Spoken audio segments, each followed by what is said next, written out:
जिनके पास बाइबल का दृश्य मेरे साथ निकालिएगा।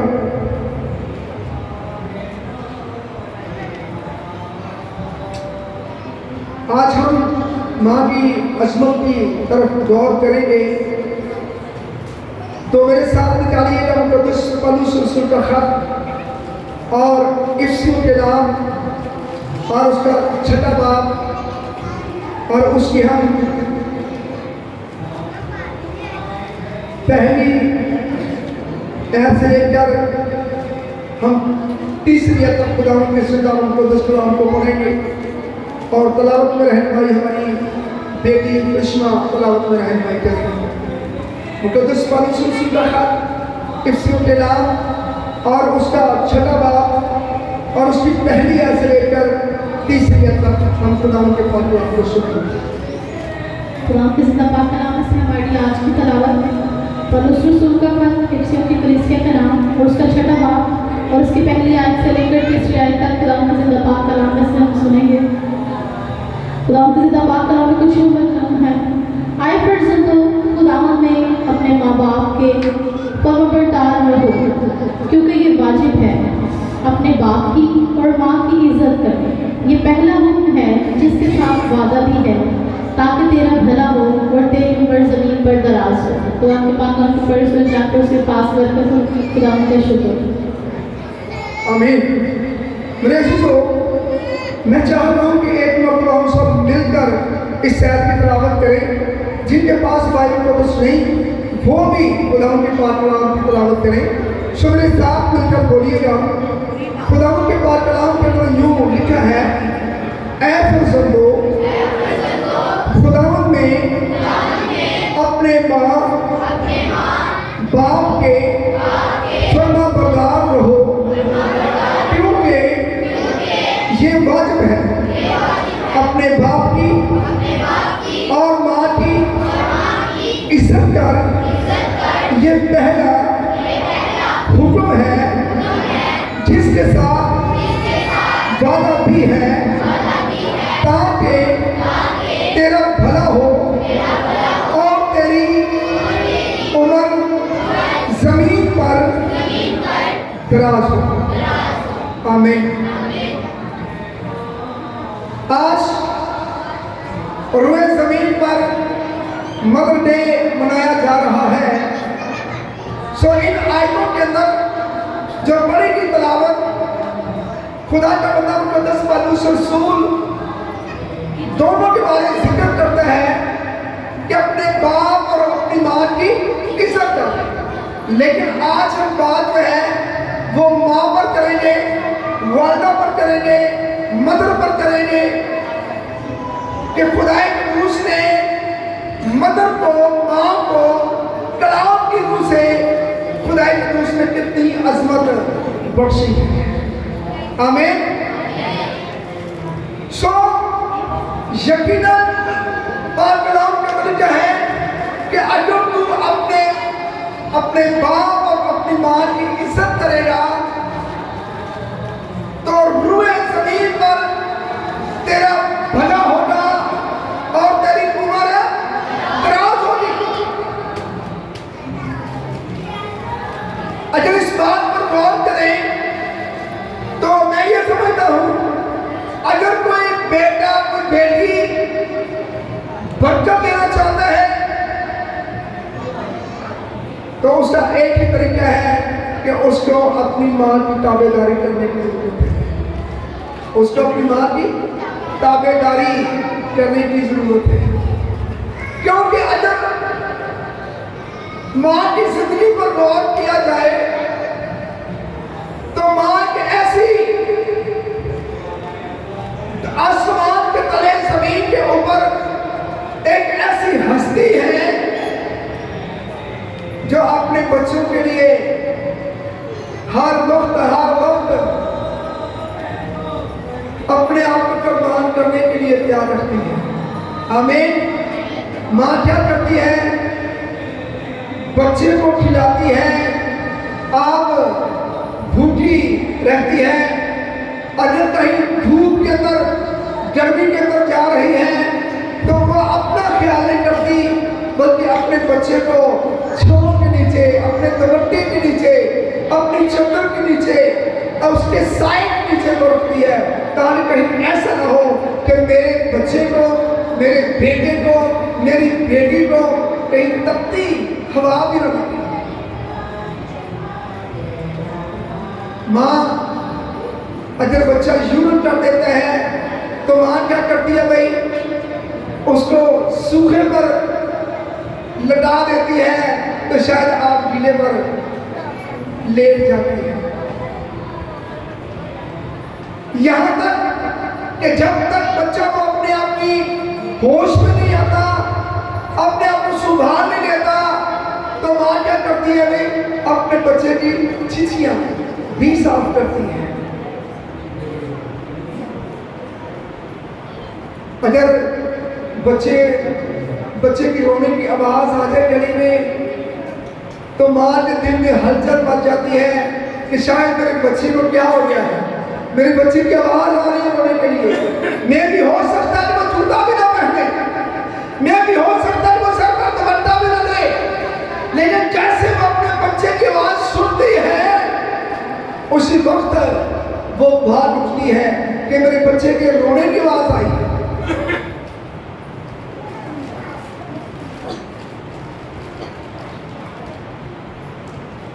इसलिए पाक कलाम के अंदर क्या है, अहमद बच्चा जो है वो माँ के लिए गम है। अहमद बच्चा जो है वो माँ के लिए क्या है भाई, गम है। तो बच्चों को चाहिए कि वो अपनी माँ की ताबेदारी करें, वो अपनी वालदा की ताबेदारी करें, वो अपनी मदर की ताबेदारी में रहे। अगर वो बरकत पाना चाहते हैं तो उनको अपनी माँ की ताबेदारी करने की जरूरत है। पाक कलाम के अंदर क्या है, इज़हाक के कितने बेटे थे? इज़हाक के कितने बेटे थे? इज़हाक किससे प्यार करता था? इज़हाक किससे प्यार करता था जी? मुझे अभी तक क्लियर जवाब नहीं है। किससे प्यार करता था? बड़े बेटे से। क्या नाम था उसका? एसाऊ। तो उसकी बीवी किससे प्यार करती थी? याकूब से। इज़हाक किसको बरकत देना चाहता था? एसाऊ को। और उसकी बीवी रिबका जब वो किसको बरकत दिलवाना चाह रही थी? याकूब को। तो फिर क्या हुआ? बरकत किसको मिली? बड़े को या छोटे को? हालांकि इज़हाक की बड़ी कोशिश थी कि मैं अपने बड़े बेटे एसाऊ को बरकत दूं, क्योंकि खुदा के खादम मुकद्दस ने इज़हाक ने कहा कि एसाऊ मेरे पास आ, मेरी सुन, मैं आज दिल से बरकत देना चाहता हूँ। कहाँ से बरकत देना चाहता हूँ भाई? दिल से। तू ऐसा कर कि मुझे लजीज खाना खिला। और क्या हुआ? एसाऊ जो है वो शिकारी था, शिकार मारने के लिए चला गया, लेकिन रिबका ने अपने शौहर की बात को सुन लिया। उसने अपने बेटे को याकूब को बुलाया, कहा कि आ याकूब मेरे पास आ, मेरी बात सुन, तेरा डैडी आज बरकत देना चाहता है और मैं ये चाहती हूँ कि तू बरकत पाए। मैं चाहती हूँ कि तू बरकत पाए। उसने कहा नहीं मामा जी ऐसा नहीं है, वो बड़े को बरकत देना चाहता है, मेरा डैडी बड़े को बरकत देना चाहता है, कहीं ऐसा ना हो कि मैं बरकत लेने की बजाय मैं लानत दे दूं। उसने कहा नहीं नहीं नहीं बेटा, जो मैं कहती हूँ वो कर, जा वाड़े में जा, वहां से 2 मैंने लेकर आ, मैं तुझे सबर करके देती हूँ। तो कह रहे मामा जी कैसे हो सकता है, मेरे भाई के बदन पर तो बाल है लेकिन मेरा बदन को बाल नहीं है, मेरा बदन तो साफ है। जब वो मुझे ट्रेस करेगा, जब वो मुझे टटोलेगा तो कहेगा तू तो साऊ नहीं है, तू तो याकूब है। उसे कहा जब जो मैं तुझे कहती वो कर। वो 2 मेंढे लेकर आया, उसको ज़बह किया और रिबका ने उसे उसकी एक कैरेट शर्ट उसको सिलाई कर दी, उसको पहना दी गले तक, बछड़े को तैयार किया, खाना तैयार किया, खुशबूदार लजीज खाना तैयार किया और वो बनाकर अपने बाप के पास ले गया।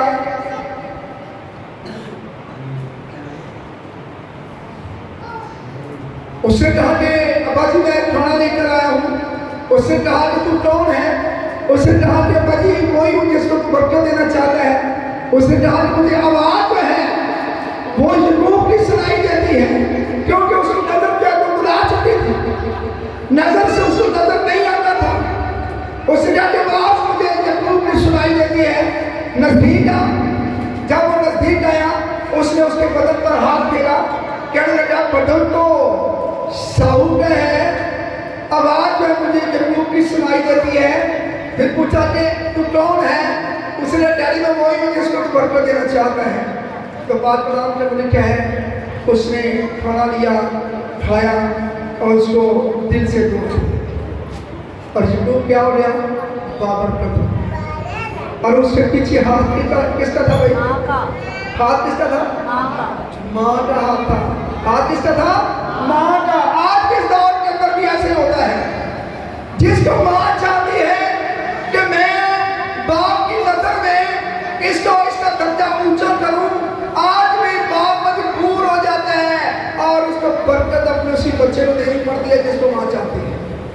माँ तरीफें इतनी ज्यादा करती है उस बच्चे की, बेटा या बेटी इतनी तरीफें करती है, इतनी तरीफें करती है, उसका शौहर जो में ढाल हो जाता है। इससे बात ये है कि जिस सांचे में और चाहे उसी सांचे में वो अपने बच्चों को ढाल सकती है, वो अपने शौहर को ढाल सकती है। यकीनन आप कह लें माँ की दुआ एक ऐसी दुआ है, ये आसमान के दरीचों को खोल सकती है। आमीन। माँ एक ऐसी चीज है जो अपनी माँ की इज्जत करेगा। एक छोटी सी बात है, अगर आप चाहते हैं कि अपनी माँ से या बाप से इज्जत पाएं, उसका एक तरीका है। तरीका क्या है? हर रोज उसके पाँव को दबाएं,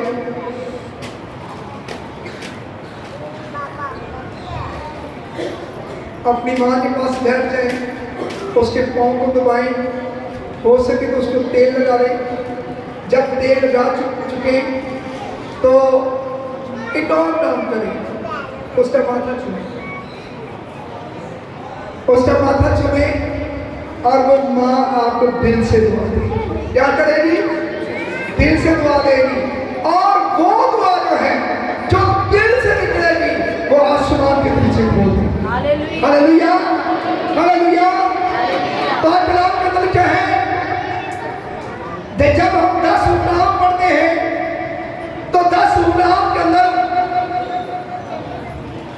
माँ बाप की फरमाबरदारी करना, माँ बाप की ताबेदारी करना, ये कौन सा हुक्म है? तीसरा चौथा कौन सा हुक्म है जी? मेरी बेटी एस्टर ने कहा चौथा, तीसरा या चौथा कौन सा हुक्म है जी? बच्चों के लिए जोर होता है। यानी कि 5वां हुक्म है,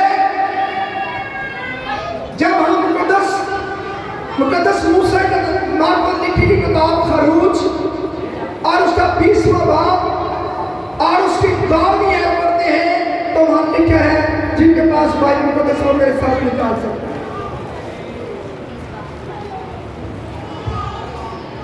20वां बाब और उसकी 12वीं आयत मेरे साथ मिलकर बोलिएगा। 12वीं आयत के अंदर लिखा है कि 5वां हुक्म है, तू अपने बाप और अपनी माँ की इज्जत करना ताकि तेरी उम्र उस मुल्क में जो खुदावंद तेरा खुदा तुझे देता है दराज हो। आमीन। इस आयत के अंदर जो खरूज पर 20वां बाब उसकी बात में आज पढ़ी नहीं। और मुकद्दस पौलुस रसूल का खत इफिसियों के नाम उसका 6वां बाब उसकी पहली, दूसरी, तीसरी आयत पढ़ी नहीं। इसमें डिफरेंट क्या है, गौर कीजिएगा, इसमें डिफरेंट क्या है जी। डिफरेंट ये है, इस आयत के अंदर माँ बाप की ताबेदारी करना लिखा हुआ है कि जमीन पर तेरा भला होगा, जिस मुल्क के अंदर तू रहेगा मैं तुझे बरकत दूंगा। लेकिन डिफरेंट ये है कि नए अहदनामे के अंदर ये लिखा है कि ये पहला हुक्म है अपने माँ बाप की ताबेदारी करना। कौन सा हुक्म है भाई? पहला हुक्म। 10 हुक्म के अंदर पहला हुक्म कौन सा है? जिंदा एक खुदा को मानना, जिंदा एक खुदा को मानना, ये पहला हुक्म था। लेकिन नए अहदनामे के अंदर, नए अहद के अंदर खुदा यीशु मसीह की शरीयत के मुताबिक मुकद्दस पौलुस रसूल ने फरमाया कि पहला हुक्म है अपने माँ बाप की ताबेदारी करना, अपने माँ बाप के फर्मा बरदार रहना।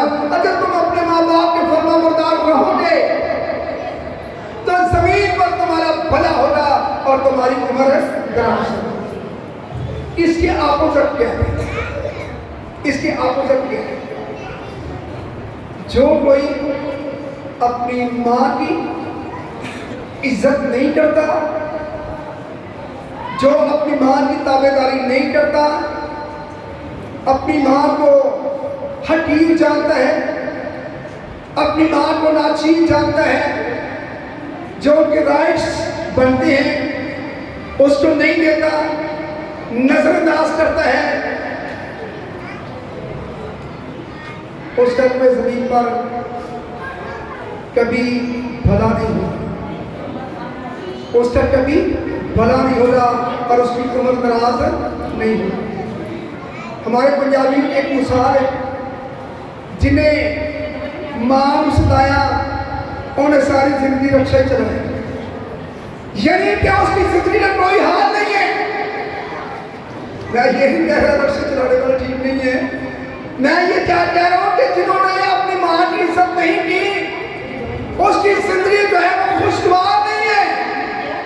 उसकी जिंदगी के अंदर उलझने, परेशानियां, दुख, गुर्बत, जगह में जगह, खुमारों में खुमार होगा। उसकी जिंदगी के अंदर इत्मीनान नहीं होगा। वो आगे कदम बढ़ाएगा लेकिन पीछे को जाएगा, सीधे रास्ते पर वो टेढ़े मेढ़े होते जाएंगे। इसलिए हमें क्या करना चाहिए? अगर हम चाहते हैं कि हमारा रूए ज़मीन पर हमारा भला हो और हमारी उम्र दराज हो, तो हमें अपनी माँ की इज्जत करने की जरूरत है। आमीन। दुनिया के अंदर 2 माएँ हैं। कितनी माएँ हैं भाई? 2 माएँ। पहली माँ जिससे हम जन्म लेते हैं, और दूसरी माँ सासू माँ, बेशक कोई मर्द है या औरत है, दूसरी जो है उसकी माँ सासू माँ है। हम अपनी माँ के साथ कितने साल गुजारते हैं भाई? कितने साल गुजारते हैं?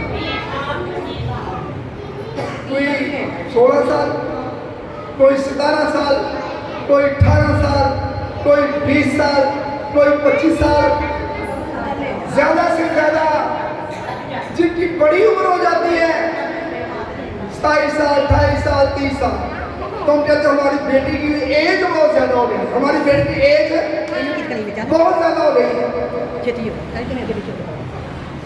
लेकिन आखिरकार उसने अपने ससुराल जाना होता है। आखिरकार क्या होता है भाई? उसने अपने ससुराल जाना होता है। तो बात कलाम के अंदर क्या लिखा है? उम्र कितनी है? 70 साल, हुआ दोनों 80 साल, फिर भी इस दुनिया से जाना ही जाना है। तो अगर आप अंदाजा करें, अगर आपकी उम्र 60 साल है इस दौर के अंदर, या 65 साल है, अगर आपने 20 साल अपनी वालदा के घर में गुजारे हैं, तो 65 में से 20 निकाल दें, पीछे कितने बचेंगे भाई? 45 साल। 40 साल इस इमरानिया के डबल उम्र जो है हम अपने ससुराल में गुजारेंगे।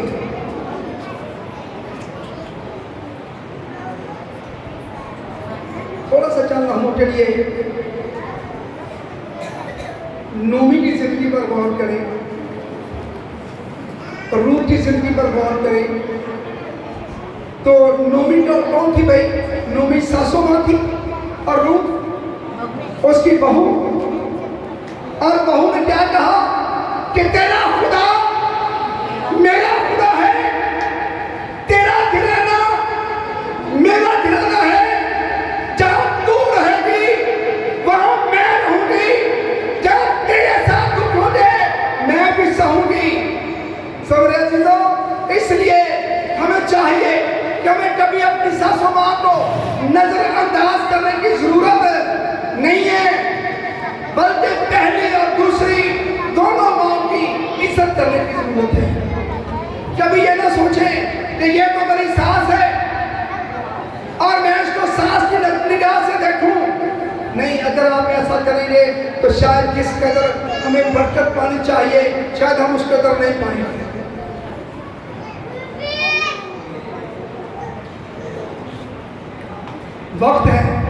वक्त है, इंसान को दोबारा जिंदगी नहीं मिलेगी।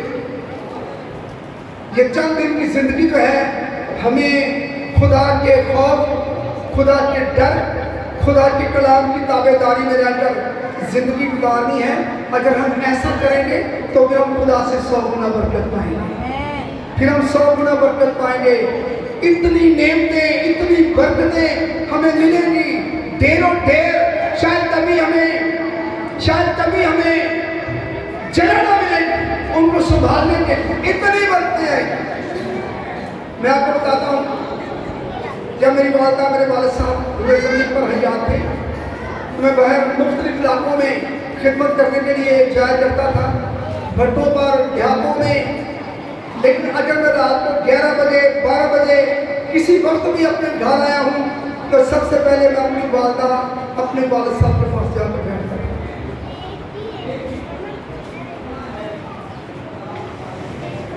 और उनके पास 10 मिनट 15 मिनट बैठ कर फिर मैंने अपने घर आना है। तो मैं समझता हूँ शायद आज तक खुदा ने मुझे सरगर्म किया हुआ है। आज से नहीं, स्टार्ट से, शुरू से खुदा ने मुझे बरकत दे रखी है। मैंने अपना किचन आप चलाया है, मैंने नहीं चला करके मेरे खुदा ने चलाया। मैं कौन? किसी बात की खुदा ने कमी नहीं रहने दी। बैंक बैलेंस, घर, हर किस्म की खुदा ने बरकत दे रही है। ये माँ बाप की दुआ की वजह से। हमें अगर हम अपने माँ बाप की इज्जत करेंगे तो यकीनन हम बाप बरकत होंगे। अगर हम अपने माँ बाप की इज्जत नहीं करेंगे तो क्या कह सकते हैं, लफ्ज़ रहा हो कहिए, हम सही है, शायद हम लानत का शिकार हो जाएंगे। इसलिए अगर आप चाहते हैं कि आप बरकत पाएं, अगर आप चाहते हैं आपकी रुए ज़मीन पर आपका भला हो, आप तरक्की याफ्ता हो, बाबरकत हो, जब आप इस रुए ज़मीन से जाएं तो आपका ठिकाना जो है वो आसमान हो, तो फिर ज़रूर है हमें खुदा के कलाम की ताबेदारी करने की ज़रूरत है। अगर हम बेशुमार दुआएं करते हैं, बेशुमार गीत गाते हैं, कलाम मुक़द्दस को पढ़ते हैं, कलाम मुक़द्दस को सुनते हैं, हदिये देते हैं, दयायज्ञ देते हैं, शुक्रगुजारियां गुजराते हैं, लेकिन अगर हम माँ बाप के ताबे नहीं हैं तो हम खुदा के कलाम का मुकाबला करते हैं। हम खुदा के कलाम को अपनी ज़िंदगी में से कैंसिल करते हैं। हम खुदा के कलाम की इज्जत नहीं करते, हम खुदा के कलाम की ताबेदारी नहीं करते। इसलिए लिखा है मुक़द्दस पौलुस रसूल अरशाद फरमाता है कि पहला हुक्म है अपने माँ बाप की इज्जत कर, पहला हुक्म है अपने माँ बाप की ताबेदारी कर। अगर तू ऐसा करेगा तो रुए ज़मीन पर तेरा भला होगा और तेरी उम्र दराज होगी। हालेलुया, हालेलुया, आमीन। चल हम के लिए दुआ मांगना शुरू करें। अपना दाहिना हाथ अपने दिल पर रखें, अपना बायां हाथ अपने सर पर रखें और खुदा से अहद व कमाल करें, खुदा से अहद करें और खुदा से कहें, ऐ खुदा, जब तक मैं रुए जमीन पर जिंदा हूं, खुदा मैं अपने माँ बाप की इज्जत करूंगा। जिनके वालिदैन रुए जमीन से चले गए हैं, जिनकी वालदा रुए जमीन से चली गई है, अपने लिए दुआ मांगे, खुदा से कहें, ऐ खुदा, मैंने आज तक जब तक मेरी वालदा रुए जमीन पर जिंदा थी, जिस तरह मुझे उसकी इज्जत करना चाहिए थी, जिस कदर मुझे उसका एहतराम करना चाहिए था, खुदा मैंने नहीं किया। खुदा मुझे माफ करना, खुदा उसे माफी मांगे, खुदा उसे माफी मांगे। मेरा और आपका खुदा हमें माफ करने की कुदरत रखता है। खुदा आप सबको बरकत दे। God bless you.